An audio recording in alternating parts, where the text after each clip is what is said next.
This is the Team Blaney podcast. Let's go race for a championship. Let's welcome back the winning crew chief from the Coke Zero Sugar 400 this past weekend at Daytona International Speedway. A championship winning crew chief for Ryan Blaney and the number 12 Ford Mustang for Team Penske. That's Jonathan Hassler for the second time right here on the Team Blaney podcast. Thanks, Jonathan, for joining us. No problem, guys. Thanks for having me tonight. So the last time we talked to you, it was 2 years ago, and it was actually we were kicking off our coverage of your 2023 season, which turned out to be a championship effort for you guys. Congratulations on that. A very much belated congratulations on that. You guys almost won out and won a championship again last year. So you've kind of built this formula that's working for you. Did you change anything in your approach this season after those two strong seasons? Yeah, not really, Adam. You know, we really just try to focus, and I've said it before, and it sounds generic, but it's the truth. And you just try to focus on trying to be, you know, a little bit better the next time. You know, I think never running the same setup. You know, strategy is probably a little bit more stagnant, I guess, but certainly try to learn from, you know, every time you were at the track, you know, the past from a setup and strategy perspective, and just try to keep moving forward. And that's really the secret, you know, that's all it is just keep trying to be, you know, a step better each and every week. So this past weekend, fuel was always like a strategy thing at the super speedways. And we noticed like that each stage was a little bit different because the stage was shorter than the first stage was way shorter than usual. Did that change like the fuel strategies that you guys usually do for a race? Yeah, the first stage was definitely different than any other speedway race during the year, but the second and third stages were you know, very similar to any of the other speedway races through the year. The 500 and the two races at Talladega, and the way those races have played out, you know, our strategy is just to be efficient with fuel and try to maintain some track position, you know, before the green flag stop, and try to make sure that if there is a green flag stop, that, you know, we take the least amount of fuel, and that gives us the best opportunity to cycle forward. So that was certainly our approach on Saturday night. Yeah, did the point situation coming into the race, knowing that you guys were that close to second place to begin with, did that kind of affect what you were trying to do in each stage too, where you were trying to get those stage points? For sure, Steve. That was a huge impact on the way we looked at the whole night. You know, we started the season, the 2025 season, and our goal as a team was to be the regular season champion. And you know, after the string of DNFs kind of early, you know, mid part of the year, it seemed like that was you know, that ship had sailed, that wasn't going to be achievable. But, you know, we kind of started running pretty strong there, you know, these last couple months, and have been chipping away, you know, at the points deficit, and you know, saw after Richmond that we had an opportunity to get to second, and with our goal, like I said, being the you know, regular season championship, we were all, you know, excited to at least have the opportunity, with all the misfortune that we had, to go and get second, and that was definitely our goal on Saturday night. Now, you bring up those kind of misfortunes this year, the DNFs this year. You did pick up that win at Nashville, but races like Iowa and Richmond and Darlington earlier this season, where you guys were so close to winning there as well, do nights like Saturday night, where he comes from 13th to the front in the last two laps, and it's not a surprising win for Blaney to win a super speedway, but does any of that kind of like go away, knowing that at any moment you have a driver that can kind of pick up a victory in an exciting, dramatic finish? For sure, Adam. I think, you know, we all, like you said, we feel like Homestead was another race this year, Darlington. Yep. We felt like we had done everything that we needed to do, and we were, you know, in position to win those races, and it didn't work out. So yeah, to be on the other side of it, where, you know, you probably didn't have a perfect race or a perfect strategy, but things kind of worked out for us to get the win. Like I said, to be on the other end of that is certainly makes some of those other races a little bit easier to swallow. The racing this past weekend seemed to be a little bit different from some of the past super speedway races. And I've heard a lot of different opinions on this, whether it was the amount of cars that were on the track after the first crash or handling. Some drivers said their cars handled awesome. Others said they didn't. The track surface is aging a little bit. What changed? Because in some of these races at Daytona and Talladega, when these guys are going all out at the end of the race, it seemed like a parking lot still, and nobody could really make big moves. But clearly, the 12 made a great move. The third lane actually worked in a non-fuel strategy, fuel-saving strategy mode for the race. Like, what do you think impacted the way the racing played out? Yeah, I think if you go back and you look, there's some really unusual scenarios just with that race being, a cutoff race, and you didn't see green flag stops, which I think is typically where you see a lot of the strong manufacturer alliances, and that brings a lot of the manufacturers, together on track. You didn't have those opportunities, but I think what you did see, if you go back and watch, is you see some guys that were willing to not push, one of the other manufacturers. So I think those scenarios are what made certain lanes go at certain times. And I think guys that, I give Ryan a lot of credit. He was pretty aware of, how guys were lined up and who was going to push who, and why certain lanes were going to prevail. And I think that certainly, helped the third lane go there so strong at the end. Ryan has 5 super speedway wins under his belt in his Cup Series career. 2 of them now, Talladega and Daytona, have come in the next gen car. We've seen some other guys like Denny Hamlin that were like masters of this in the previous version of the car, have not really been able to adapt to this newer style. What's made Ryan be able to adapt, and what's made him still so good still in this new car? Yeah, I think there are a lot of pieces to that. Honestly, I feel, I think Ford as a manufacturer, we have been really, really strong at all of the speedways, and I don't think that's something that the Toyota group can really say. Whatever they have sort of submitted as a package and the engine, situation that they have, I think that certainly hasn't been in their best interest in terms of speedway racing. I think maybe in 2022 they were strong at the speedways, but since then I think that's certainly hindered that group. So like I said, we've been fortunate to be a blue oval here, and I think that's certainly helped with Ryan's continued success. But I'll give Ryan and Joey and Austin and now Josh a lot of credit. They don't look at it certainly as luck or circumstance. They put a lot of time and effort into understanding all of the different scenarios and what can happen through the race. And we play out so many scenarios leading up to these races, and a lot of them don't happen, but certainly when the ones that do, the guys are really prepared. And then on the flip side, after a race, the guys spend a lot of time going through what happened and what the circumstances were, and if they had the opportunity to do it again, would they do something different? So I think it's a combination of strong manufacturer, strong engines from Roush Yates, and a great Ford aero package, as well as a lot of work on the drivers to make sure they take full advantage of it. So it was really, really big night for spotter Tim Fidewell also. How has that relationship kind of evolved with you, Tim, and Ryan in these last year and a half, basically, since you've been together? Yeah, it's been a lot of fun to work with Tim. Tim comes from working with Kevin, working with a driver that's really successful, and has a lot of talent, and no different than Ryan. I think the things that they ask for at times are different. Tim's kind of had to just learn kind of what Ryan's style is and what he wants to hear.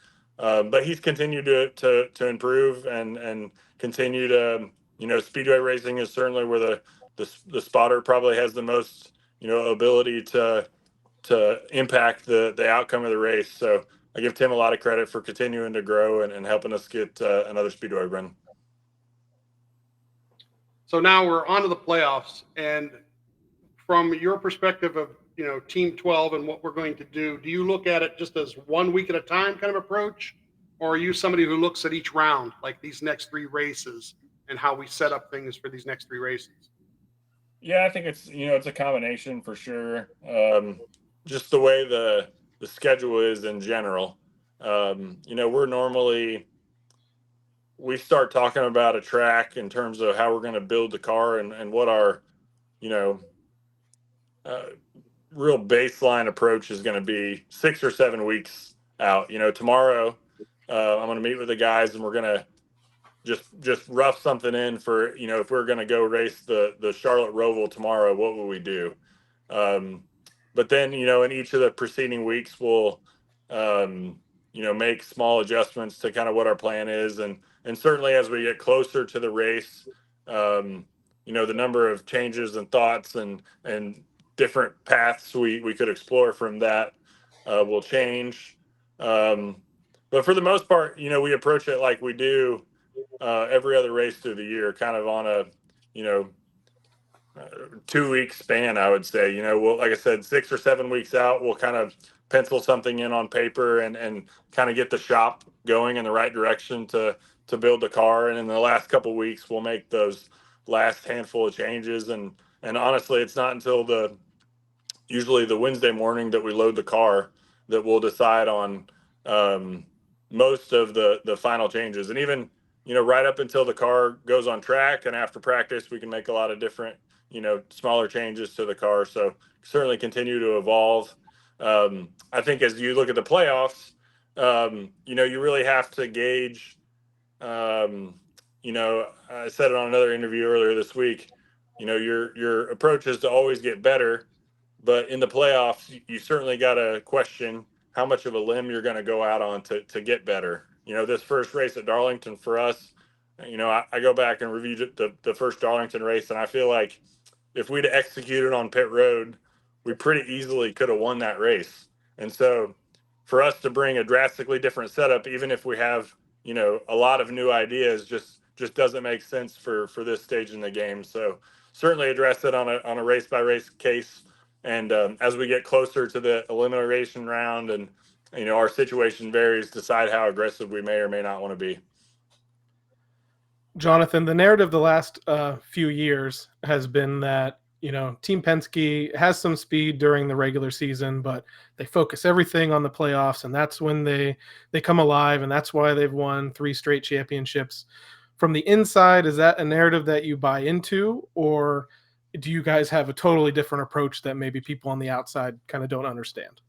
Yeah, I struggle to completely buy into that narrative. Like I said, certainly as you get closer to elimination round and any of these rounds of playoffs, there's more risks from a, setup perspective that you're willing to try to explore. But, I think a lot of it is, and again, it's something that I feel like I've talked about earlier this week with other people, is that, you have the winner and during the winter, you really look at what you did over the past year and say, what could I have done different? And you'll come up with 3 or 4 different things that, yeah, I could have went this direction or this direction. And I think you really spend the first, quarter of the year trying to evaluate those different ideas that you had and learn from them. And then really the middle part of the year, you start iterating on things that have worked. And I really think it's just part of the process of, continuing to improve throughout a season that kind of has worked well for us. You've talked a lot about setups and making changes to the car and tweaks and what you bring week to week. We're several years into this new car yet. I don't even know that we can call it a new car anymore. But when they went to the next gen car, it put you guys in a really tight box. At least that's kind of what we heard out of the gate. Definitely compared to what you were able to do ahead of time at the shop, during practice, ahead of qualifying with the old car versus this car. Over these years, and as things have evolved, have you guys found kind of new and more innovative ways to set up a car that maybe you didn't anticipate in 2022 when it launched? Yeah, certainly, Adam. I think, as we go, there's no question that the window and the ideas, they get slimmer for sure. Fortunately, there are some smaller rules changes along the way. I think, if you look at the short track package, we've actually had a couple of different aero configurations, really 3 different aero configurations since 2022 at all the short tracks. That's probably, allowed us to continue to develop and look at new things. On the intermediate side, we've had a couple of different, changes with our body. We had some changes from 2022 to 2023, and then the dark horse Mustang in 2024, arrow wise was a little bit different. So you have to adapt to those things as well. So while the window has gotten a little bit smaller, there still are changes that I think you continue to explore and refine kind of what you're doing. Sometimes with the body change, there are changes that you wish you could make. That with the old car, if you wanted to build a car with say more front downforce, that was something that you could do 3 or 4 weeks out. Well, now that's a year or two out. So you really have to shelf some of your ideas and kind of how you want to respond. So yeah, it certainly gets smaller, but there are rules changes and changes from a manufacturer side that we have to continue to kind of respond to. We've talked about the 7 DNFs on the year, which plenty of people have brought that up. But again, still second in points with this win over the weekend. How do you grade a season like that, where outside of the DNFs, you guys maybe have 2 finishes that were 19th or worse, basically? Like, how do you grade a season where it's been so drastically different? Yeah, in general, Adam, I feel like we've been really, really strong this year. We've been really consistent from week to week. We've had a shot to, honestly, I feel like most of the intermediate races, aside from Indianapolis, I feel like we're a move or 2 away from kind of being in contention to win. Our short track program probably wasn't quite where I wanted to be early in the year, but we made big steps at Richmond. Iowa was another really good race for us, so I think we've kind of gone the right direction with that. So I feel like from a speed standpoint, we're as good as we've been each of these last few years, if not probably a little bit better. So excited that with that going into the playoffs, but certainly need to continue, like I said, to find a little bit more, because certainly others will. And as you mentioned, we have this kind of reputation at Team Penske of rising to another level at the playoffs, and I think a lot of people have tried to figure that out, and certainly will improve their game as the playoffs go as well. They made one slight change a little earlier in the year, bringing Keyston into Team 12 as a new tire changer. How's that been working out for you guys so far this year? Yeah, Keyston has been a great addition to our team. I think I still Ryan had done a great job for us. It just it wasn't quite clicking, and I don't think I'll say it openly, I don't think Keyston in his own that one change, I don't think that was the only thing that has led to our improvement on pit road, but we've certainly gotten better. I think, making that move just puts a little bit more pressure, and I think it makes every other member of the pit crew and the whole race team, look at, what they're bringing to the table and figure out, things that we can do differently to be a little bit better. And it certainly kind of jump-started those guys. Those guys have been on pit road on a really good streak here. We've talked a lot on this show this year about what we've seen. I don't want to call it a change, but just the evolution of Brian Blaney, in that he doesn't really seem to have a quote unquote bad track anymore. For a long time it was Richmond, but that's figured out now. The last thing in the last couple of years have been where, again, I don't even want to say lacking or complain, but road courses, sometimes he didn't always have the speed. But you guys, your road course program in 2025, even though the finishes don't always show it, you guys have brought a lot of speed on the road courses. You still have another one coming up with the Roval in the playoffs that could be crucial.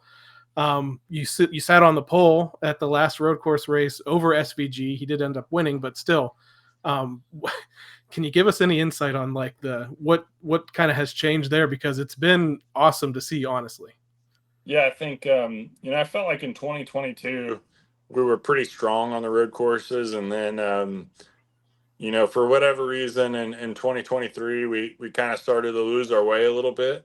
And and really have probably had, we've had ups and downs, I would say, in 2023 and 2024 on the road courses. And we spent a lot of time in the off season trying to understand, things we need to do differently and a different approach maybe that we needed to have.